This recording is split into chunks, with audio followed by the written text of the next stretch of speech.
உங்கள் தந்தி1 தொலைக்காட்சியில் தினமும் ஒரு சர்ப்ரைஸ் மாலை 6 முதல் 7 மணி வரை காணத் தவறாதீர்கள்.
முக்கிய செய்தி.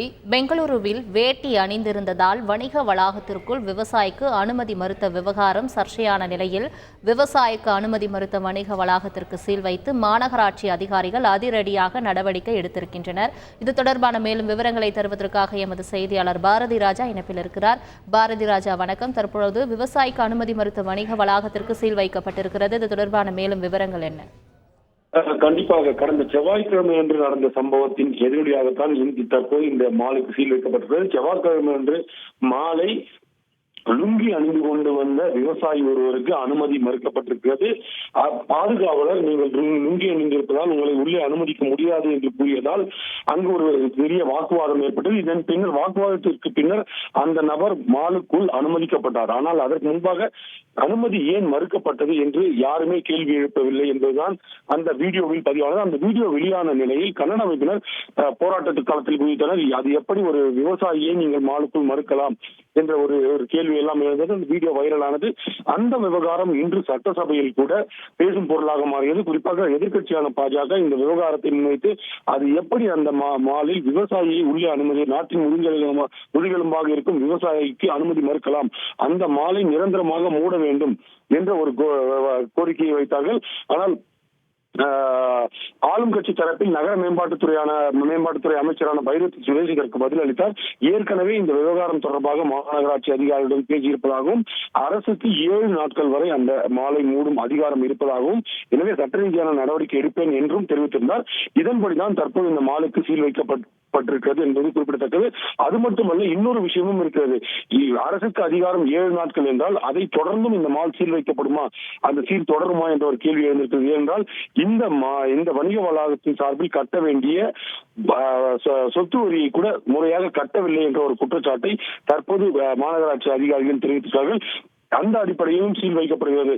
தற்போது வரை எத்தனை நாட்களுக்கு இந்த சீல் என்ற எந்த அதிகாரப்பூர்வ அறிவிப்பும் வெளியாகவில்லை. ஒருவேளை சொத்து வரிக்கு சீல் வைக்கப்பட்டதா என்ன என்ற விவரங்கள் குறித்து இன்னும் சற்று நேரத்தில் அறிக்கை வெளிவரும் என்றும் எதிர்பார்க்கப்படுகிறது. முதற்கட்டமாக இன்று மாலில் இருந்த மக்கள் அனைவரும் வெளியேற்றப்பட்டு அந்த மாலுக்கு சீல் வைக்கப்பட்டிருக்கிறது. அதே போல மாலின் தரப்பில் அதன் உரிமையாளரின் மகன் தற்போது பகிரங்க மன்னிப்பு கேட்டிருக்கிறார் என்பது ஒரு தகவலாக வந்து கொண்டிருக்கிறது. அவர் செய்தியாளர்களை சந்தித்த போது பகிரங்க மன்னிப்பு கேட்டுக்கொள்வதாகவும் இனி வரும் காலங்களில் இது போன்ற விஷயங்கள் நடக்காது, இது பாதுகாவலரின் தவறு என்ற ஒரு விஷயத்தையும் குறிப்பிட்டு காட்டுகிறார். தானும் அந்த மால் உரிமையாளர் என்ற சார்பில் பகிரங்க மன்னிப்பு கேட்டுக் கொள்வதாகவும் அவர் தெரிவித்திருக்கிறார். ஒட்டுமொத்தமாக இந்த மன்னிப்பு கேட்டால் கூட தற்போது வைக்கப்பட்டிருக்கும் சீலுக்கு உண்மையான காரணம் விவசாயி உள்ளே அனுமதிக்கப்படாததா அல்லது சொத்து வரியா? ஒருவேளை விவசாயி அனுமதிக்கப்படாத விஷயமாக இருந்தால் 7 நாட்களுக்கு இந்த சீல் தொடரும். அதுவரை அரசுக்கு அதிகாரம் இருக்கிறது. சொத்து வரி கட்ட தவறினால் வரி கட்டும் வரை இந்த மால் மூடப்பட்டிருக்கும் என்பதுதான் தகவலாக இருக்கிறது. விரிவான தகவல்களுக்கு நன்றி பாரதி ராஜா. உங்கள் தந்தி1 தொலைக்காட்சியில் தினமும் ஒரு சர்ப்ரைஸ் மாலை 6 முதல் 7 மணி வரை காணத் தவறாதீர்கள்.